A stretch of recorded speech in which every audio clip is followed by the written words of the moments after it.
Hello my beautiful family people, সবাই activity টাস্কে অনেক টেনশানে আছো, তাই না?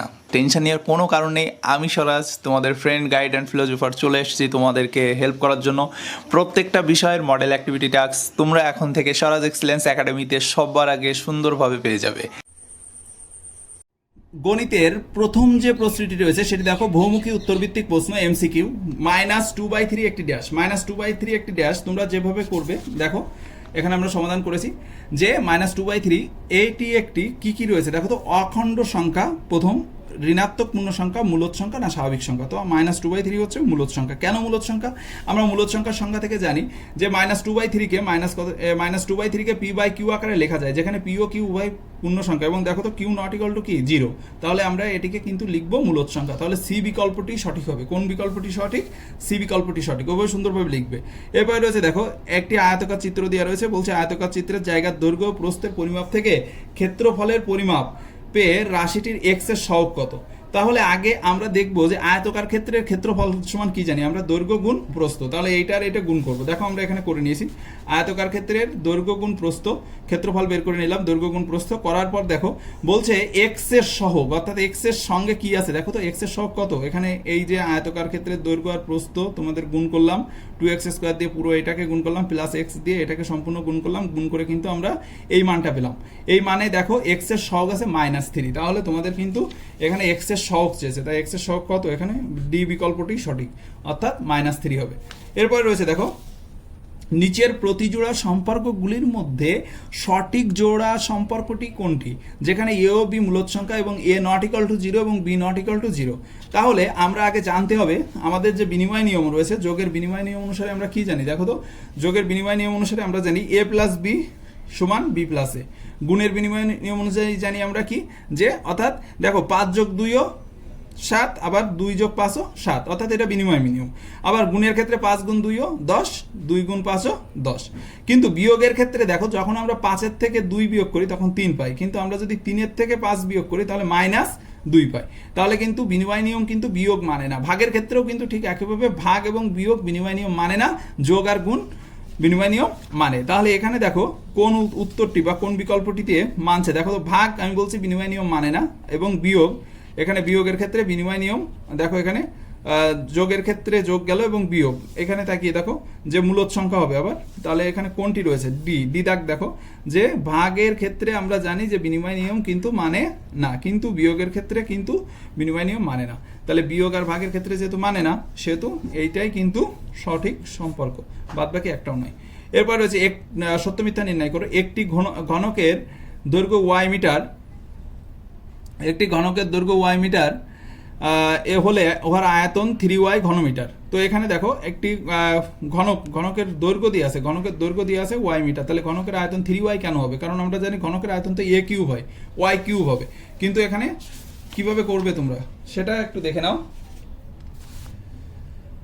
এভাবে চিত্রটি আঁকবে। চিত্রটি আঁকার পর ঘনকের যে বাহুর দৈর্ঘ্য, ঘনকের বাহুর দৈর্ঘ্যটা দেখো y মিটার, তাহলে ঘনকের আয়তন হয় y কিউব। কিন্তু এখানে দিয়ে আছে কি দেওয়া রয়েছে দেখো তো, 3y, গুণ হবে না, তো y এর পাওয়ার আসবে কিউব। তাহলে এটা মিথ্যা, তাহলে তোমরা লিখবে উক্তিটি মিথ্যা। তারপর একটা কি রয়েছে, চিত্রে ও এ লম্ব এ বি এবং এ ও বি কোণ একটিকে সমদ্বিখণ্ডিত করলে যে দুটি কোণ উৎপন্ন হয় তারা পরস্পরের পূরক কোণ। এবার পূরক কোণ কাকে বলে সেটা তোমাদের জানতে হবে, যে দুটি কোণের যোগফল যদি কখনো কি হয় 90 ডিগ্রি হয়, তাহলে তারা একে অপরের পরস্পর পূরক কোণ। তাহলে দেখো তো এখানে এই যে এ ও বি কোণ উৎপন্ন হয়েছে, এটা কত ডিগ্রি? 90 ডিগ্রি। তাহলে একে যদি আমরা সমদ্বিখণ্ডিত করি তাহলেও কিন্তু 90 ডিগ্রির মধ্যেই হচ্ছে, তাহলে এরা পরস্পর যোগ করলে তো পুরো কি হবে, অর্থাৎ উক্তিটি কি হবে, উক্তিটি কিন্তু সত্য হবে। তাহলে দেখো এখানে আমরা যদি এভাবে লিখি তাহলে কিন্তু এভাবে করব, যে এ ও বি কোণকে সমদ্বিখণ্ডিত করলেও 45 ডিগ্রি কোণ পাচ্ছি। তাহলে 45 ডিগ্রি প্লাস 45 ডিগ্রি 90 ডিগ্রি, তাহলে দুটি কোণ পরস্পরের পুরো কোণ, অর্থাৎ উক্তিটি কি হবে, অর্থাৎ উক্তিটি সত্য। এখানে উক্তিটি সত্য কথাটি লিখে দেবে। এরপর রয়েছে দেখো 3 দাগ। 3 দাগে কি রয়েছে, একটি সরলরেখার, 3 দাগের প্রশ্নটি দেখো, একটি সরলরেখার বাইরের কোনো বিন্দু দিয়ে ওই সরলরেখার অসংখ্য সরলরেখা আঁকা যায়। দেখো একটি সরলরেখার বাইরের কোনো বিন্দু দিয়ে ওই সরলরেখার সমান্তরাল অসংখ্য সরলরেখা আঁকা যায়। তা কিভাবে সম্ভব? কারণ কি, একটি সরলরেখার বাইরের কোনো বিন্দু দিয়ে ওই সরলরেখার সমান্তরাল একটি মাত্র সরলরেখা আঁকা যায়। তাহলে উক্তিটি কি হবে, মিথ্যা। বুঝতে পেরেছো? তো তারপর আমাদের যে বিষয়টি রয়েছে সেটি হলো ক্লাসের ছাত্রছাত্রীরা কোনো খেলায় কতজন করে পছন্দ করে শতকরা তালিকা করা হলো। এটির একটি কি করতে বলছে, পাইচিত্রে বৃত্তকলাগুলি তথ্যটি ও অংশগুলি বোঝাবে, বৃত্তকলার কেন্দ্রীয় মান নির্ণয় করো। তাহলে আমরা বৃত্তীয় মানটা আমরা কিভাবে বের করব, তোমাদের মানটা আগে বের করা শেখাই। দেখো তোমরা ঠিক এভাবে একটা বক্স কেটে নেবে, ঠিক এভাবে একটি বক্স কাটার পর সেখানে প্রথমে যে খেলার ঘর, তারপরে থাকবে খেলা যারা পছন্দ করে তাদের যে সংখ্যা শতকরা, সেই যে শতকরার অংশগুলো দেওয়া রয়েছে সেটাকে কিন্তু তোমরা কি করে নেবে বলো তো, সবগুলো যোগ করবে, সবগুলো যোগ করলে কত হয় 100। এবার দেখো ভগ্নাংশে প্রকাশ করবে, অর্থাৎ কি 100 জনের মধ্যে 60 জন পছন্দ করে ক্রিকেট, তাহলে শতকরা কত করে সেটা শতকরা যখন বের করে আমরা 100 দিয়ে ভাগ দিই। তাহলে দেখো পরবর্তীতে কি রয়েছে, ফুটবল 30 জন পছন্দ করে 100 জনের মধ্যে, তাহলে 100 জনের মধ্যে 30 জন ফুটবল পছন্দ করে। ব্যাডমিন্টন পছন্দ করে 100 জনের মধ্যে 10 জন, তাহলে 10/100। এবার যখন আমরা পাই চিত্র আঁকি, পাই চিত্রের সাধারণত কোণের মান কত হয় বলো তো, পাই চিত্রের কোণের মান হয়, এবার আমরা কেন্দ্রীয় কোণের মান বের করব। তো আমরা জানি একটি বৃত্ত তার কেন্দ্রে কোণ উৎপন্ন করে হচ্ছেন 360 ডিগ্রি, তাহলে কেন্দ্রীয় কোণ অর্থাৎ এই যে আমরা যদি একটা বৃত্ত আঁকি, সেই বৃত্তের মধ্যে ক্রিকেট খেলা যারা পছন্দ করে তারা কত অংশ দখল করে থাকবে, ফুটবল খেলা যারা পছন্দ করে তারা কত অংশ দখল করে থাকবে, সেটা বের করতে গেলে এই অংশ শতকরাকে আবার কি দিয়ে গুণ করতে হবে, বৃত্তীয় যে কোণের মান অর্থাৎ 360 ডিগ্রি দিয়ে গুণ করতে হবে। তাহলে 360 ডিগ্রি গুণ করে কাটাকাটি করলে দেখো প্রথমে আসবে 216 ডিগ্রি, তারপরে আসবে 108 ডিগ্রি, তারপরে আসবে 36 ডিগ্রি। বুঝতে পেরেছো? এবার কিন্তু তোমাদের এখানে এভাবে একটা বৃত্ত আঁকতে হবে। মনে করো আমি এখানে একটা বৃত্ত আঁকলাম, বৃত্ত এঁকে তোমরা এখানে একটা যে কোনো একটা ব্যাসার্ধ নেবে। ওকে, এই ব্যাসার্ধের উপরে তোমরা কি করবে, তোমাদের যে চাঁদা রয়েছে চাঁদাটা ধরবে, ধরে এখান থেকে গোনা শুরু করবে, কত দূর যাবে।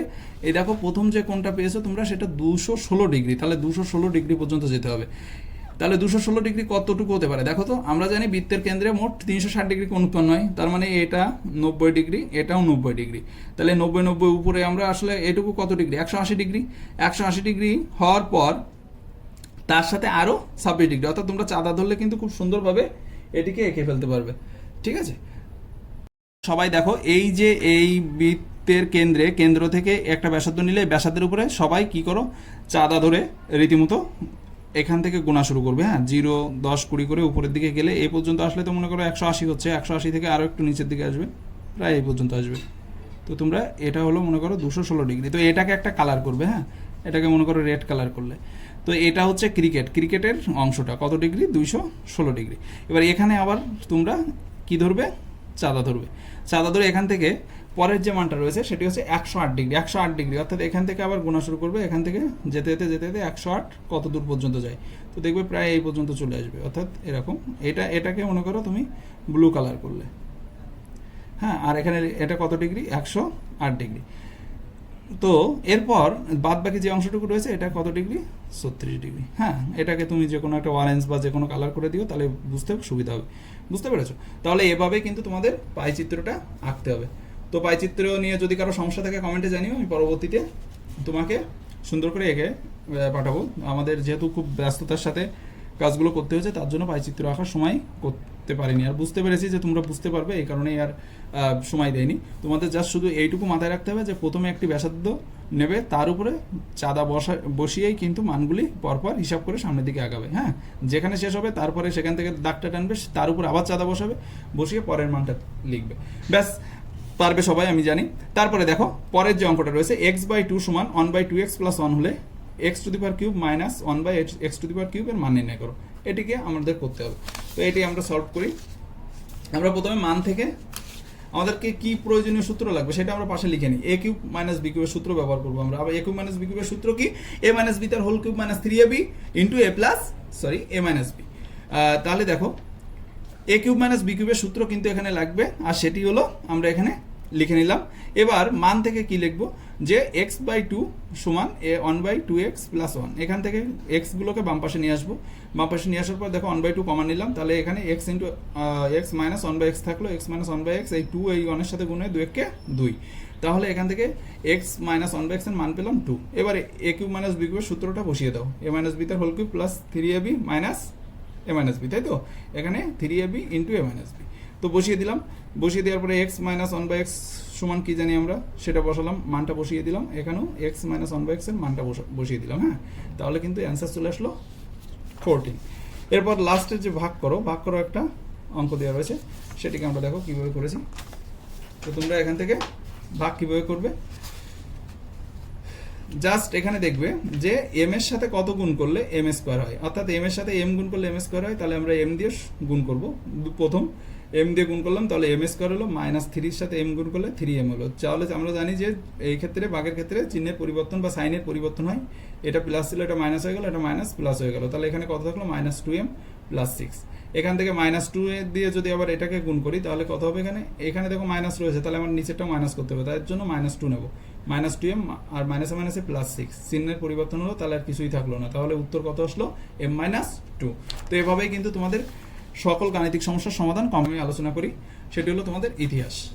ইতিহাসের প্রথম যে প্রশ্নটি রয়েছে সেটি হলো 1717 খ্রিস্টাব্দে কাকে বাংলার নাজিম পদ দেওয়া হয়েছিল। তো এটি একটি গুরুত্বপূর্ণ প্রশ্ন। তোমরা জানো যে মুর্শিদ কুলি খানকে নাজিম পদ দেওয়া হয়েছিল। এরপর রয়েছে দেখো 1722 খ্রিস্টাব্দে কার নেতৃত্বে অযোধ্যা এবং স্বশাসিত আঞ্চলিক শক্তি গড়ে ওঠে, উত্তর হবে সাদাত খান। 1724 খ্রিস্টাব্দে হায়দ্রাবাদ রাজ্য প্রতিষ্ঠা করে নিজামুল মুলুক।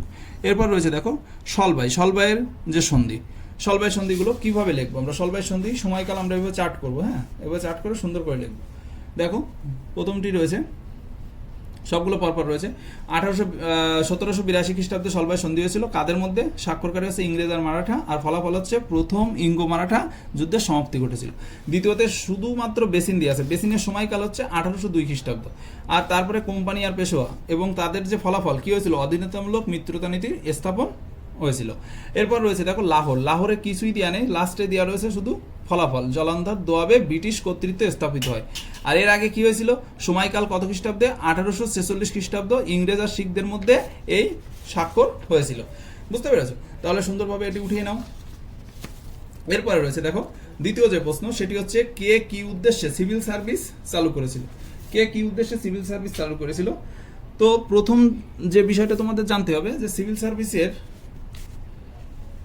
বিষয়, সিভিল সার্ভিসের যে প্রশ্নটি এভাবে লিখবে। দেখো তো এখন দেখো তোমরা ভারতের সিভিল সার্ভিস চালু করেন Lord Cornwallis.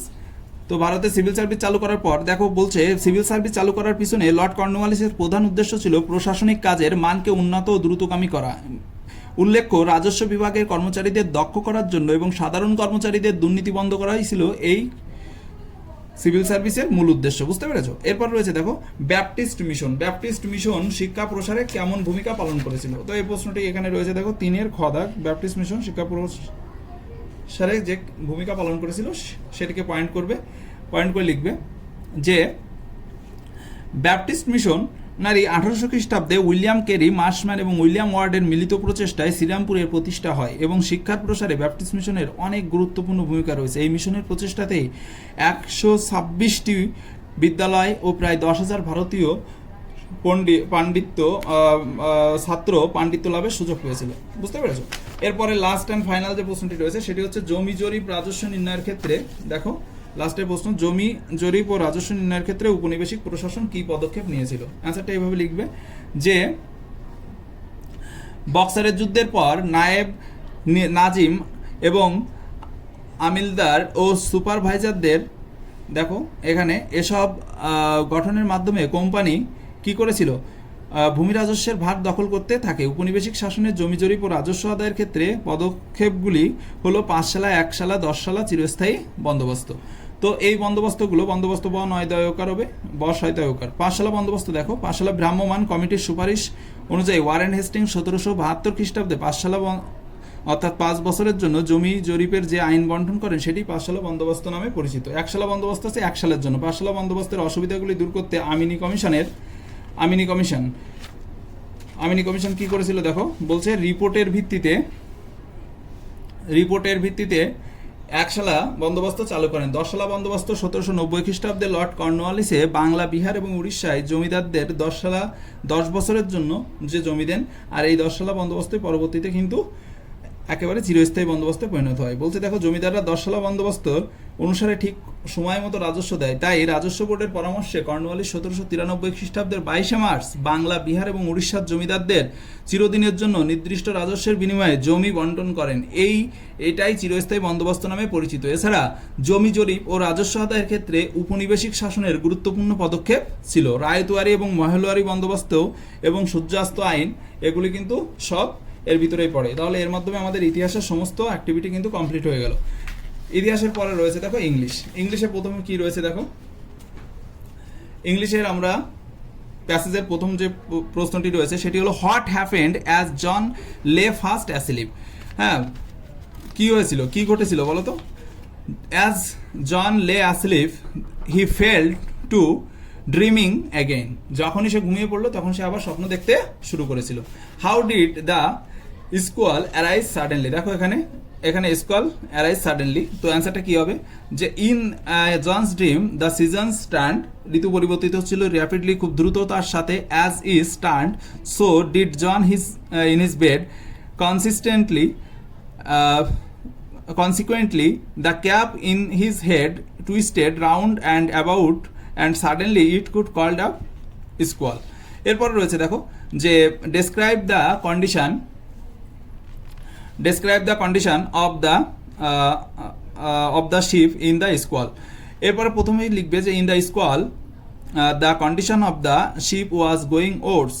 The wind had been দেখো wrestling about the boat, এখানে দেখো the sail, অর্থাৎ tearing the sail and snapping the spars. অর্থাৎ এইভাবে তোমরা কিন্তু এই তিনটি প্রশ্নের সুন্দর অ্যান্সার লিখে ফেললে। এরপর রয়েছে দেখো what did the sailor to do to stop the squall. কি করেছিল দেখো তো, দেখো প্রথমে দ্য সেলর শাউটেড, চিৎকার করলো, in anger and fear, but and tried to rid the cap of John's head. হ্যাঁ, তার মাথা থেকে টুপিটি খোলার জন্য কিন্তু নাবিকরা চেষ্টা করেছিল।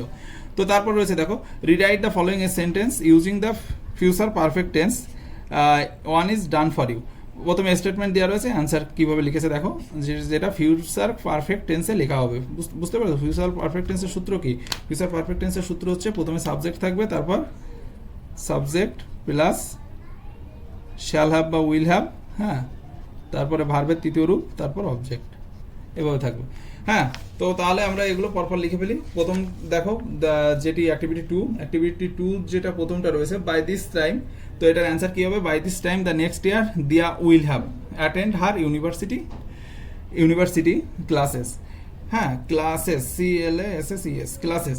তারপর দেখো I shall be finished my lesson by then, এটাকে আমরা লিখবো I shall have finished by lesson by then. Okay, তো সবসময় সূত্র খেয়াল রাখলে কোনো সমস্যা নেই। তারপরে রয়েছে হি উইল বি লিভিং, তারপর এটা রয়েছে দেখো he will have left for work before the family works up. Okay, তারপর একটা কি লিখবে? My friends will have come to our house next month. তো এই হলো তোমাদের ফিউচার পারফেক্ট টেন্সে লেখা কমপ্লিট। এবার হচ্ছে অ্যাক্টিভিটি যেটি রয়েছে সেটি হচ্ছে তোমাদের একটা রাইটিং রয়েছে। Suppose on a hot summer afternoon will you were playing with your friends, the weather changed suddenly and the rains came down and so you were completely drenched. Write a letter to your friend in about 8 words describing your feelings of being drenched. অর্থাৎ এইটির উপরে তোমরা যখন রীতিমতো লিখবে তখন কিভাবে লিখবে? তো প্রথমে বলছে লেটার লিখতে, তাও 80 শব্দের মধ্যে। তো আমি এখানে দেখো লিখছি যে dear Ankita, hope you are well by the grace of God, I am fine, yesterday I have got your letter where you have expressed your feelings about rainy seasons and you wanted to know about my opinions. Okay, today's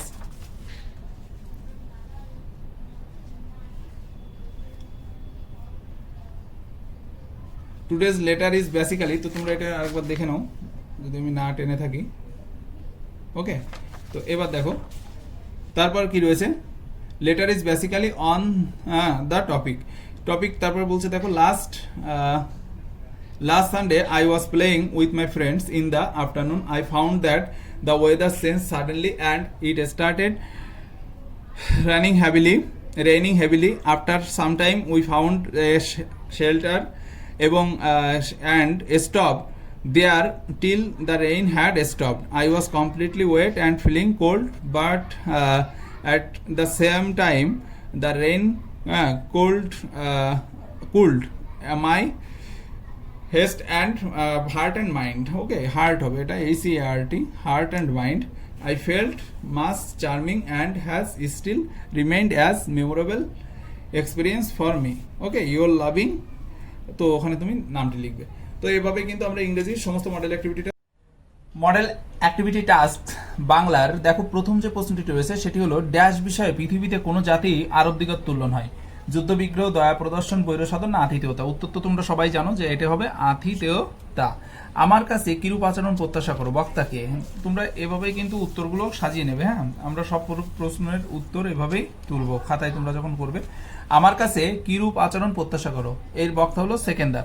তারপরে পরের প্রশ্ন রয়েছে দেখো, পশ্চিমে কুদ্রুর তরকারি দিয়ে ঠেকুয়া খায়, টেনিদাকে একথা বলেছে, টেনিদাকে একথা বলেছিল ক্যাবলা। মাইকেল মধুসূদন দত্ত যেন যে জাহাজ থেকে তার বন্ধু গৌরদাস বসাককে চিঠি লিখেছিল সেটির নাম হলো দেখো সিলন। সিলনের নিচে আন্ডারলাইন করো, তাহলে তোমরা এখান থেকে জানলে যে 3 নাম্বার যে প্রশ্ন সেটি কিন্তু উত্তর হবে 2 নাম্বার সেকেন্ডার, তারপরে ক্যাবলা, তারপর হচ্ছে সিলন। তারপর দেখো,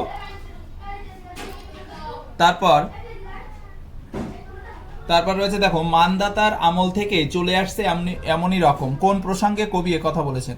তো এইখানে তোমরা কিভাবে লিখবে,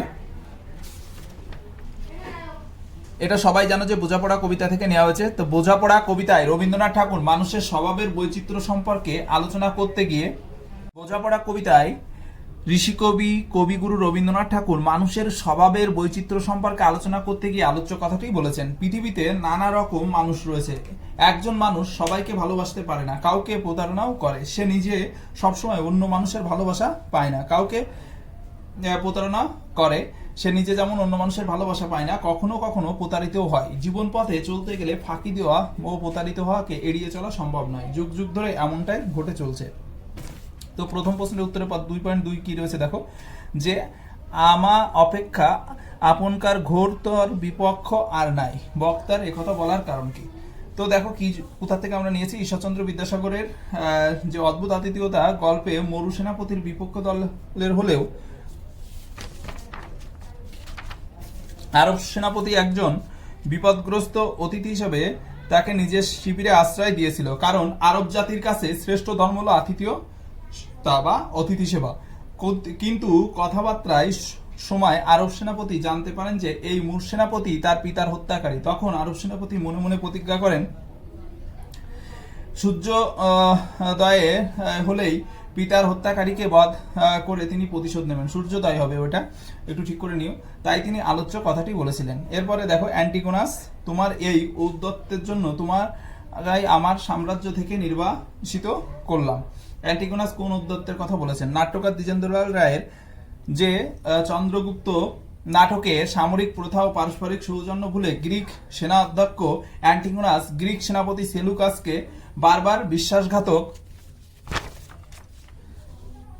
বলেন এবং উত্তেজিত সেলুকাস যখন তরবারির কবলে অ্যান্টিগোনাসকে তার মা থেকেও দূরত্বতার সঙ্গে সেলুকাসের মাথা লক্ষ্য করে তরবারি নিক্ষেপ করেন। সম্রাট সেকেন্দারের সামনে একজন সাধারণ সেনা অধ্যক্ষের এমন আচরণকে সম্রাট ঔদ্ধত্যপূর্ণ আচরণ বলেছেন। তো তারপর দেখো রয়েছে যে তোদের মতো উল্লুকের সঙ্গে পিকনিকের আলোচনাও ঝকমারি, কোন কথা প্রসঙ্গে টেনিদা এমন মন্তব্য করেছিল। তো তোমরা এইভাবে লেখো যে নারায়ণ গঙ্গোপাধ্যায়ের বনভোজনের ব্যাপার গল্পে বনভোজনে খাবার আলোচনা চলাকালীন মোগলাই খাবারের পরিবর্তে পেয়ালা শুক্তো বাটি চচ্চড়ি এবং ক্যাবলা পণ্ডিতের দেখো পণ্ডিতে কুদুর ও ঠেকুয়া এগুলির কথা যখন বলেছিল, বুঝতে পেরেছো, তখন কিন্তু এই কথাগুলো এসেছিল যে পশ্চিমে কুদ্রুর তরকারি বা ঠেকুয়া কথা যখন বলে তখন কিন্তু খাবারের কথা তুলে টেনিদা বিরক্ত হলে আলোচ্য উক্তিটি করেছিলেন। নেক্সট যে প্রশ্নটি রয়েছে সেটি হলো,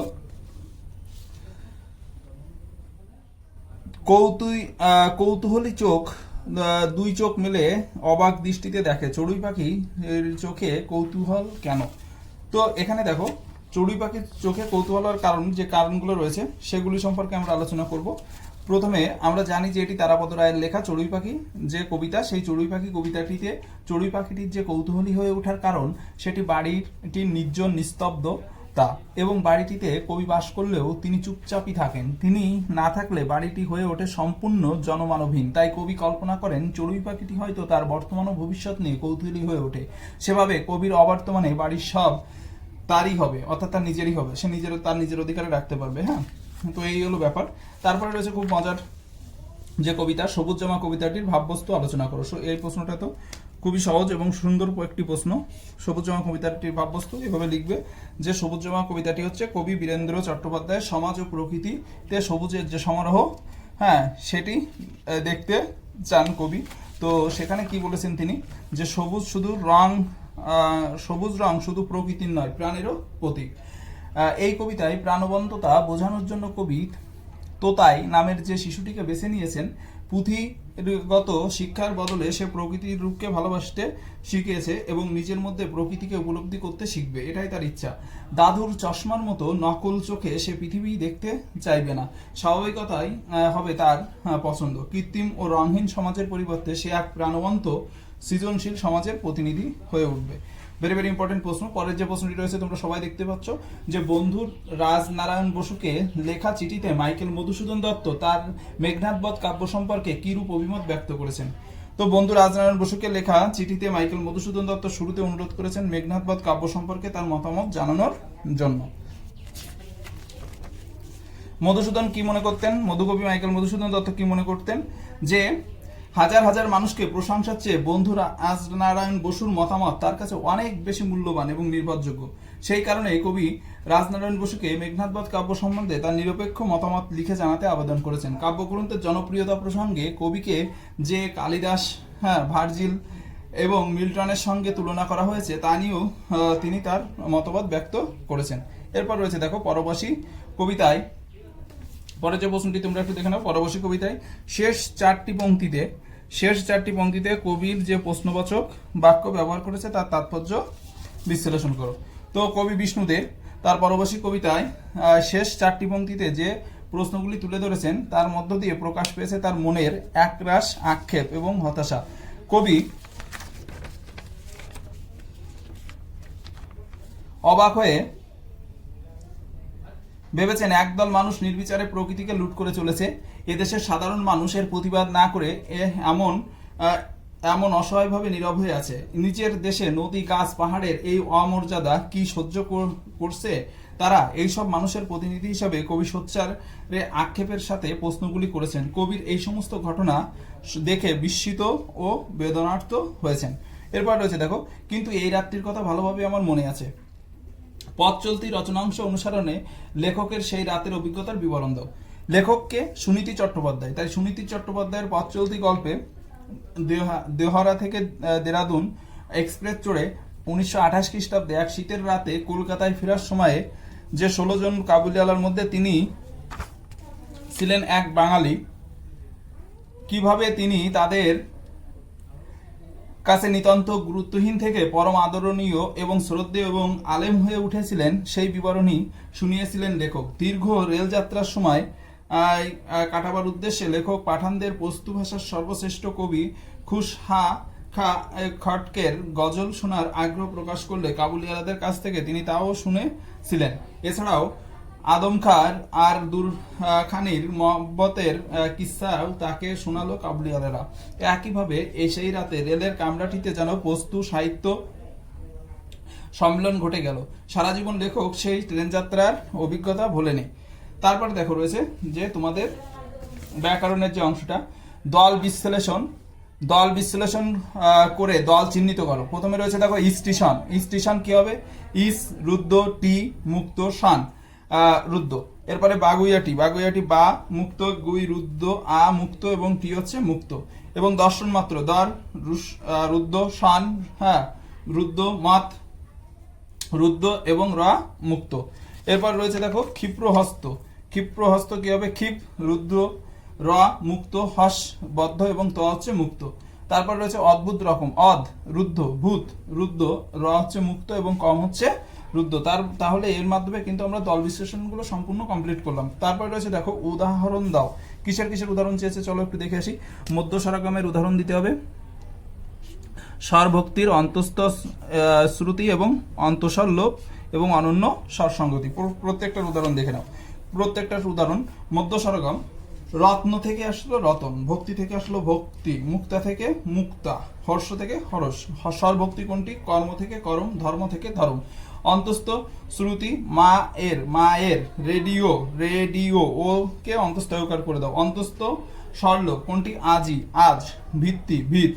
তো এর মাধ্যমে কিন্তু সমস্ত উদাহরণগুলো কমপ্লিট হলো। এবার দেখো তোমাদের আরেকটি যে পার্ট রয়েছে, অর্থাৎ আরেকটি। হ্যালো ফ্যামিলি, স্বরাজ এক্সেলেন্স একাডেমির পক্ষ থেকে তোমাদের সবাইকে জানাই অনেক অনেক প্রীতি, শুভেচ্ছা, অভিনন্দন। মডেল অ্যাক্টিভিটি টাস্কের পরিবেশ বিজ্ঞান অষ্টম শ্রেণী প্রথম যে প্রশ্নটি রয়েছে, ঠিক উত্তর নির্বাচন করো। চাপের এসআই একক হলো, এসআই শব্দের অর্থ তোমরা সবাই জানো, সিস্টেম অফ ইন্টারন্যাশনাল ইউনিট। চাপের এসআই একক হলো নিউটন বর্গমিটার। এরপর রয়েছে আইসোবারদের ক্ষেত্রে নিচের যে কথাটি ঠিক, এর সবসময় মনে রাখবা আইসোবার, বার মানে হচ্ছে ভর, অর্থাৎ ভর সংখ্যা সমান হবে, মনে থাকবে। বার শব্দের অর্থ হচ্ছে ভর, অর্থাৎ ভর সংখ্যা সমান।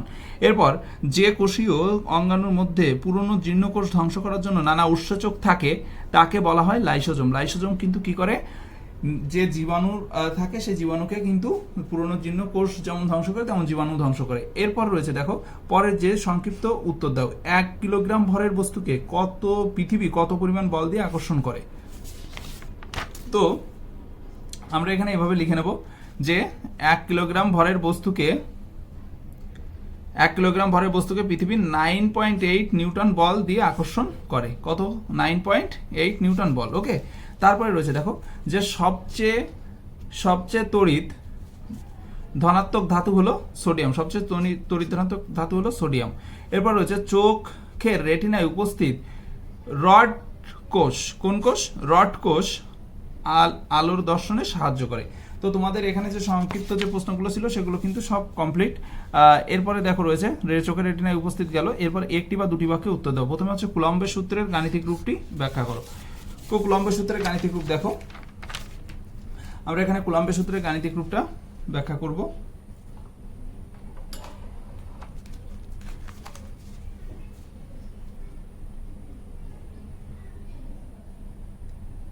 কুলম্বের সূত্রের গাণিতিক রূপ দেখো, কুলম্বের সূত্রের গাণিতিক রূপের প্রথমে আমরা লিখে নেব যে F সমান K into Q1 Q2 by R square.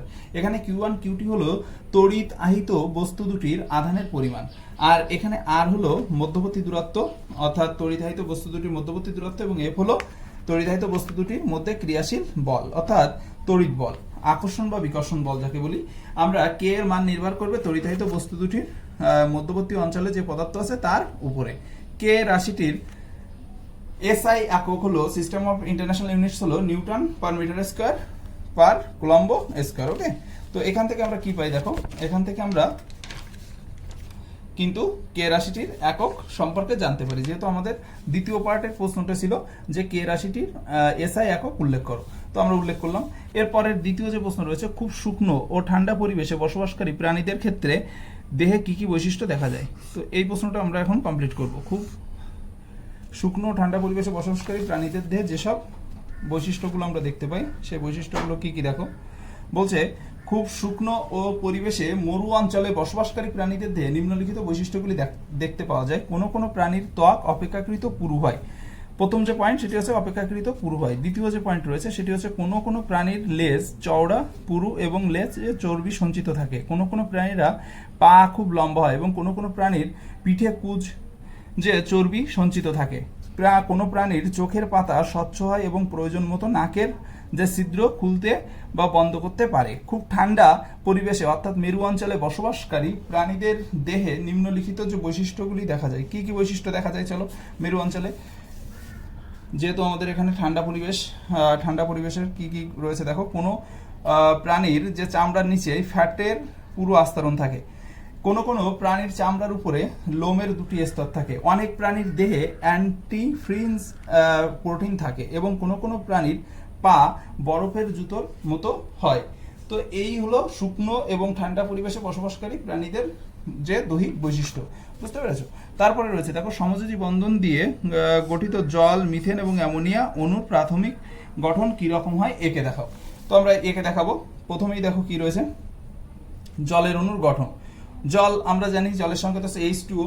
তো জলের অক্সিজেন পরমাণুর শেষ করে 6টি ইলেকট্রন এবং 2টি হাইড্রোজেন পরমাণু, একটি করে ইলেকট্রন আছে এবং 2টি পরমাণুর 2টি ইলেকট্রন অক্সিজেন পরমাণুর শেষ কক্ষে 6টি ইলেকট্রনের সঙ্গে যুক্ত হয়ে 2টি ইলেকট্রন জোড় গঠন করে সুস্থিত হয় এবং H2O অর্থাৎ জলের অণু গঠন করে।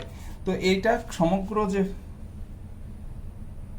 প্রক্রিয়াটি সেটাকে আমরা এইভাবে দেখাতে পারি যে হাইড্রোজেনের একটি এবং অক্সিজেনের যে শেষ কক্ষপথে 6টি ইলেকট্রন থাকে সেগুলি কিভাবে পরবর্তীতে সমযোজী বন্ধন গঠন করে জলের অণু গঠন করে। এরপর রয়েছে দেখো মিথেনের অণুর গঠন। মিথেন অণু কি বলছে যে কার্বন পরমাণুর শেষ কক্ষে 4টি এবং 4টি হাইড্রোজেন পরমাণু, 4টি হাইড্রোজেন পরমাণুর 4টি ইলেকট্রন এবং কার্বন পরমাণুর 4টি ইলেকট্রনের সঙ্গে যুক্ত হয়ে 4টি ইলেকট্রন জোড় গঠন করে সুস্থিত হয় এবং এই সুস্থিত ইলেকট্রন বিন্যাস লাভ করে CH4 বা মিথেন অণু গঠন করে। দেখো গঠনটা এখানে আমরা সুন্দর করে এঁকে দিয়েছি, একবার দেখে নাও CH4 কিভাবে গঠিত হয়।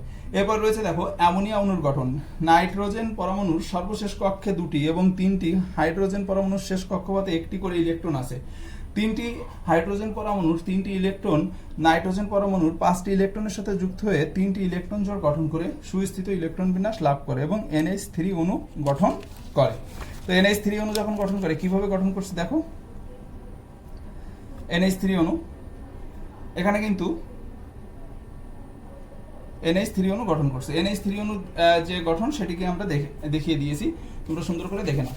এরপর রয়েছে লাস্ট অ্যান্ড ফাইনাল যে প্রশ্নটি, সেটি হচ্ছে এন্ডোপ্লাজমীয় জালিকার গঠন ও কাজ উল্লেখ করো। এন্ডোপ্লাজমীয় জালিকার যে গঠন ও কাজ, দেখো এন্ডোপ্লাজমীয় জালিকা গঠনকারী নালিকাগুলি একক পর্দা দ্বারা আবৃত।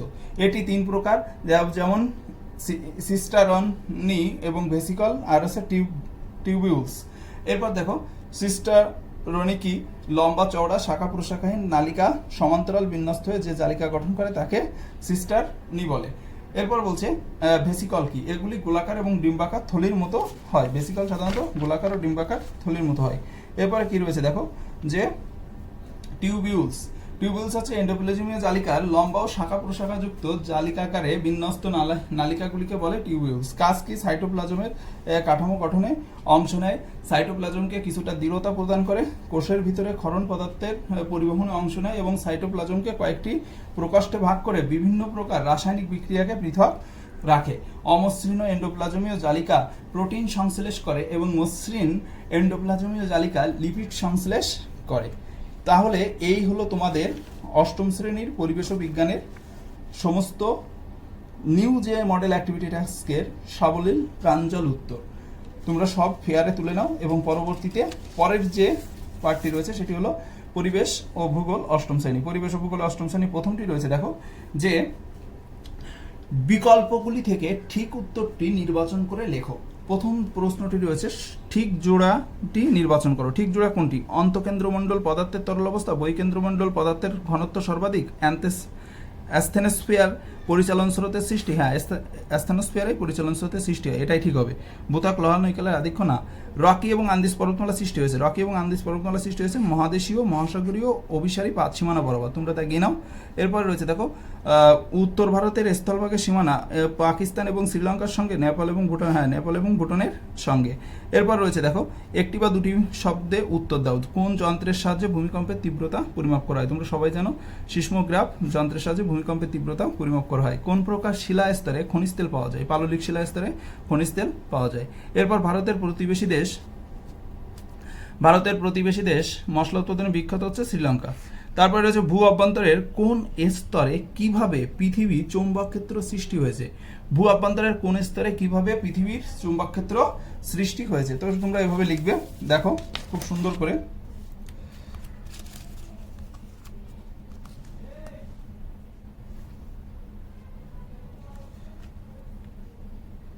বহিকেন্দ্র মণ্ডলে পৃথিবীর চৌম্বক ক্ষেত্র সৃষ্টি হয়েছে। বহিকেন্দ্র মণ্ডলের চাপ, তাপ, ঘনত্ব অন্তঃকেন্দ্র মণ্ডলের তুলনায় কম। এই স্তরের তো অর্ধ কঠিন অবস্থায় পৃথিবীর অক্ষের চারিদিকে ঘুরছে। সান্দ্র অবস্থায় থাকা লোহা প্রচণ্ড গতিতে ঘুরতে ঘুরতে বৈদ্যুতিক ক্ষেত্র তৈরি করেছে এবং সেখান থেকে সৃষ্টি হয়েছে পৃথিবীর চৌম্বক ক্ষেত্র।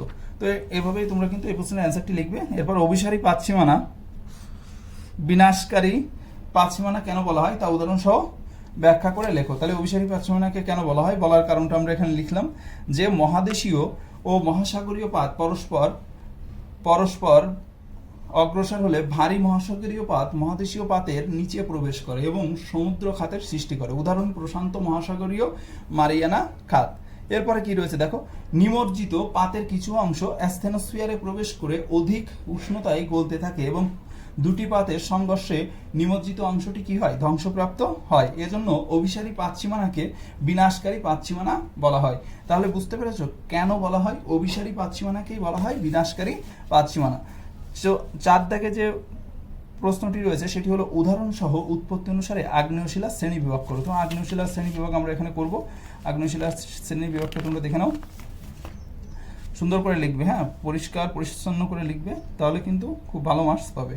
এরপর রয়েছে দেখো, ভূ অভ্যন্তরে উত্তপ্ত তরল ম্যাগমা ধীরে ধীরে তাপ বিকিরণ করে শীতল ও কঠিন হয়ে কিংবা ম্যাগমা অগ্নুৎপাতের সময় বাইরে এসে ঠান্ডা হয়ে বাতাসের সংস্পর্শে শীতল ও জমাটবদ্ধ হয়ে যে শিলা সৃষ্টি করে তাকে আগ্নেয়শিলা বলে। উৎপত্তি অনুসারে 2 ভাগে ভাগ করা হয়, একটা হচ্ছে কি নিষারী আগ্নেয়শিলা, আরেকটি হচ্ছে উদ্বেদী আগ্নেয়শিলা। নিষারী আগ্নেয়শিলা কি কি? নিষারী আগ্নেয়শিলা দেখো, ভূগর্ভের যে চাপ তাপের পার্থক্যের ফলে উত্তপ্ত তরল ম্যাগমা ফাটলের মধ্য দিয়ে ভূপৃষ্ঠে লাভারূপে নির্গত হয় এবং শীতল বায়ুর সংস্পর্শে এসে সেই নির্গত লাভা দ্রুত শীতল ও কঠিন হয়ে যে আগ্নেয়শিলা সৃষ্টি করে তাকে বলা হয় নিষারী আগ্নেয়শিলা, যেমন ব্যাসাল্ট। এরপর রয়েছে দেখো উদ্বেদী আগ্নেয়শিলা। উদ্বেদী আগ্নেয়শিলা বলছে ভূগর্ভের কোনো গভীরতায় উদ্বেদী আগ্নেয়শিলা উৎপত্তি হয়েছে, সেই অনুযায়ী এই শিলাকে 2 ভাগে ভাগ করা হয়, একটা হচ্ছে পাতালিক শিলা আর একটি উপপাতলিক শিলা। এই দুটিরও উদাহরণ তোমরা কিন্তু বইয়ের থেকে দিয়ে দিতে পারো। তাহলে এর মাধ্যমে আমাদের কিন্তু ভূগোল কমপ্লিট হলো। এরপর রয়েছে দেখো মডেল অ্যাক্টিভিটি টাস্ক স্বাস্থ্য ও শারীরিক শিক্ষা 8ম শ্রেণী। প্রথমটি রয়েছে যে কোনটি শারীরিক সক্ষমতার দক্ষতা সম্পর্কিত উপাদান। শারীরিক সক্ষমতার দক্ষতা সম্পর্কিত উপাদান হচ্ছে গতি। এবার শারীরিক সক্ষমতায় স্বাস্থ্য সম্পর্কিত উপাদান কোনটি? পেশি সহনশীলতা। 1907 সালে পরপর 3 বার ট্রেন্ডস কাপ জেতে কোন ক্লাব? মোহনবাগান। ট্রেডস কাপ জিতেছিল, ট্রেডস কাপ মোহনবাগান জিতেছিল। কখন স্প্লিন্ট ব্যবহার করা হয়? সাধারণত অস্থি ভঙ্গের ক্ষেত্রে স্প্লিন্ট ব্যবহার করা হয়, স্প্লিন্ট ব্যবহার করা হয় অস্থিভঙ্গের ক্ষেত্রে। অর্থাৎ এরপরে রয়েছে দেখো শূন্যস্থান পূরণ করো। শারীরিক শিক্ষার লক্ষ্য ব্যক্তিসত্তার পূর্ণ বিকাশ। ব্যক্তিসত্তার কি বিকাশ? পূর্ণ বিকাশ। এরপরে রয়েছে দ্রুততার সঙ্গে পরিবর্তনের ক্ষমতা নির্ভর করে ক্ষিপ্রতার উপর। এরপর 50 মিটার দৌড় ট্রাক নির্দেশ করে। 50 মিটার দৌড় কি নির্দেশ করে? ট্রাক নির্দেশ করে পথ। এরপর প্রতিদিন শারীরিক ক্রিয়াকলাপের শরীরের অভ্যন্তরীণ যে বিভিন্ন যন্ত্রতন্ত্রগুলির উপর প্রভাব বিস্তার করে। এরপর রয়েছে দেখো বাঁ দিকের সঙ্গে তোমার ডান দিক অংশ মেলাও। প্রথমে গতি, গতির সাথে কি মিলবে? গতি হচ্ছে ন্যূনতম সময় অতিক্রান্ত দূরত্ব। এরপর রয়েছে প্রতিক্রিয়া সময়, প্রতিক্রিয়া সময়ের সাথে নির্দেশ কাজ ও শুরুর মধ্যবর্তী সময়, কাজ শুরুর মধ্যবর্তী সময়। এবার রয়েছে ক্ষিপ্রতা, ক্ষিপ্রতা হচ্ছে শাটল রান, ঠিক নমনীয়তা, নমনীয়তাটা কি? নমনীয়তাটা হচ্ছে অস্থিসন্ধির সঞ্চালন ক্ষমতা। তারপর রয়েছে ক্ষিপ্রতা শাটল রান। 1854 খ্রিস্টাব্দ হাওয়া ভর্তি চামড়ার বলে কলকাতায় ফুটবল খেলা শুরু হয়। এরপর রয়েছে দেখো জিতেন্দ্র কৃষ্ণ দেব। জিতেন্দ্র কৃষ্ণ দেব হচ্ছে শোভাবাজার ফুটবল ক্লাব। এবার রয়েছে শারীরিক সক্ষমতা আর যে দক্ষতা সম্পর্কে যে উপাদানগুলি তার নাম। শারীরিক সক্ষমতা দক্ষতা সম্পর্কিত যে উপাদানগুলি তার নাম কি কি নাম রয়েছে দেখো। প্রথম রয়েছে দেখো, আমরা এখানেই কমপ্লিট করেছি। শারীরিক সক্ষমতার দক্ষতা সম্পর্কিত উপাদানগুলি হলো গতি, ক্ষিপ্রতা, প্রতিক্রিয়া সময়, ক্ষমতা, সমন্বয় সাধন, ভারসাম্য। এরপর 2 নম্বর যে প্রশ্ন রয়েছে, সুস্থ ও স্বচ্ছন্দময় জীবনযাপনে শারীরিক সক্ষমতার একটি গুরুত্বপূর্ণ বিষয় সঠিক পদ্ধতিতে শরীরচর্চা এবং অনুশীলনের দ্বারা শারীরিক সক্ষমতা বাড়ানো। শারীরিক সক্ষমতা বৃদ্ধির প্রয়োজনীয়তাগুলি কি কি রয়েছে দেখো। প্রথম হচ্ছে স্বাস্থ্যের বিকাশ। শরীরের অভ্যন্তরীণ যন্ত্রতন্ত্রগুলিকে উন্নত করে ফুসফুস পেশিতন্ত্রগুলোকে কি করে? সচল রাখে। পেশি ও শক্তির এবং সহনশীলতা বৃদ্ধি পায়। রক্তচাপ নিয়ন্ত্রণের মধ্য দিয়ে আসা যায় সহজেই, রক্তচাপ নিয়ন্ত্রণের মধ্যে নিয়ে আসা যায় সহজেই। অলসতা দূর হয় এবং শারীরিক সচ্ছলতা বৃদ্ধি পায়। ওজন নিয়ন্ত্রণের মাধ্যমে স্বাস্থ্যের বিকাশ ঘটায়। তাহলে দেখো আমরা কিন্তু এখানে ক এবং খ দাগ, অর্থাৎ এখানে তোমাদের যে প্রথম যে 2টো প্রশ্ন ছিল শারীরিক সক্ষমতার প্রয়োজনীয়তা ব্যক্ত করো আর শারীরিক সক্ষমতা দক্ষতা সম্পর্কিত উপাদানগুলি লেখো, এই দুটি কমপ্লিট করলাম, এটা এবং এটা কমপ্লিট। আমাদের দেখো এবার মোহনবাগান স্পোর্টিং ক্লাব সম্বন্ধে যা জানো লেখো। তো মোহনবাগান স্পোর্টিং ক্লাবের সম্বন্ধে লেখার আগে আমরা এই প্রশ্নের বাদ বাকি যে অংশটুকু আছে সেটুকু একটু দেখে নিই। দ্বিতীয় যে প্রশ্নটি ছিল সেই প্রশ্নটি, শারীরিক বিকাশ, সৌন্দর্য মণ্ডিত দেহভঙ্গি, রোগ প্রতিরোধ ক্ষমতা লাভ করা সম্ভব হয় এবং শারীরিক বৃদ্ধি ও বিকাশ সম্ভব হয়। সামাজিক বিকাশ বলছে দারিদ্র দূরীকরণের ফলে মানুষের কর্মক্ষেত্রে মনোসংযোগ বৃদ্ধি পায় এবং সহযোগিতা ভিত্তিক বন্ধুত্বপূর্ণ মনোভাব গড়ে ওঠে। মানসিক বিকাশে কি হয়, উদ্বেগ নিয়ন্ত্রণ ও যে কোনো পরিবেশে মানিয়ে নেওয়ার ক্ষমতা বৃদ্ধি পায়। সুষম মানসিক বিকাশ ও দ্রুত সঠিক সিদ্ধান্ত নেওয়ার ক্ষমতা বৃদ্ধি পায়। তাহলে এগুলোই কিন্তু সব শারীরিক সক্ষমতার প্রয়োজনীয়তা। শারীরিক সক্ষমতার প্রয়োজনীয়তার যে প্রশ্নটি ছিল, অর্থাৎ এই প্রশ্নটি দেখো আমরা এটাই কিন্তু সলভ করছি, হ্যাঁ এটাই সলভ করলাম। তো এর সাথে দেখো কি রয়েছে, তোমাদের ফাইনাল যে প্রশ্নটি রয়েছে শারীরিক শিক্ষার, মোহনবাগান স্পোর্টিং ক্লাব সম্বন্ধে যা জানো লেখো। তো এই প্রশ্নটি আমরা এখন কমপ্লিট করব। মোহনবাগান স্পোর্টিং ক্লাব, ওকে, মোহনবাগান স্পোর্টিং ক্লাব, তার জন্মসাল দেখো কত সালে এই ক্লাব প্রতিষ্ঠা লাভ করেছিল। 1889 সালে আগস্ট মাসে মোহনবাগান স্পোর্টিং ক্লাব গঠিত হয়। এই ক্লাবের প্রথম সভাপতি এবং প্রথম সম্পাদক ছিলেন যতীন্দ্রনাথ বসু। ক্লাবের প্রথম ফুটবল অধিনায়ক হলেন মণিলাল সেন। প্রথম থেকেই আইন শৃঙ্খলার ব্যাপারে কড়া ছিল। মোহনবাগান স্পোর্টিং ক্লাব 1907 সালে পরপর তিনবার ট্রেডস কাপ জেতে মোহনবাগান স্পোর্টিং ক্লাব। এরপর আইএফএ, ইন্ডিয়ান ফুটবল অ্যাসোসিয়েশন, যেটি শিল্ড খেলার সিদ্ধান্ত নেওয়া হয় এবং 1911 সালে মোহনবাগান স্পোর্টিং ক্লাব ঐতিহাসিক আইএফএ শিল্ড ফাইনাল জয়লাভ করেছিল। সারা দেশে তখন শুধু মোহনবাগান স্পোর্টিং ক্লাবের জয়ধ্বনি এবং অকাল দীপাবলি শুরু হয়েছিল। হ্যাঁ, ইস্ট ইয়র্ক এর সাহেবদের হারিয়ে দেশের মানুষের মধ্যে নামী ক্লাবগুলির মধ্যে একটি অন্যতম ক্লাব হয়ে উঠেছিল মোহনবাগান স্পোর্টিং ক্লাব।